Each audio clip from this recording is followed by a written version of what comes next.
I can confirm that we want to set really tariffs as a countermeasures to the illegal tariffs of President Trump. And yeah, we had the experience of the Trump first government, where we were confronted with the steel tariffs and the aluminum tariffs as well, and we set countermeasures. And after that, negotiations were possible. And I hope that this will be the case also now, because at the moment it's a little bit uncertain what President Trump is really wanted to achieve with the illegal tariffs. So in the meantime, what else should the EU do? My colleague was just sharing how the Spanish Prime Minister is advocating for a different relationship between the EU and China.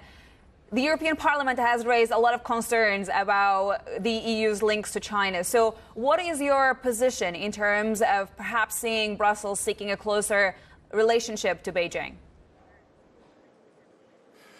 First of all, we want to negotiate with the United States. Once again, I'm going in 2 hours to Washington so that we have a possibility to have direct contact. We can discuss about reduction of tariffs, buying more US goods, certification recognition, a lot of elements where we can find some common ground.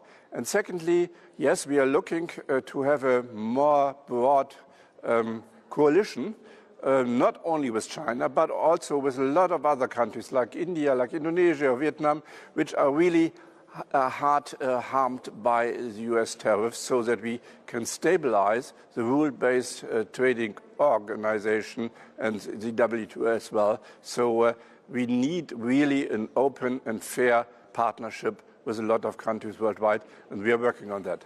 You brought up the WTO. I want to come to that anyway. What is the future of the institution? Isn't it dead in the water at this point? The biggest trade issues we've faced in decades, and is impotent to do anything.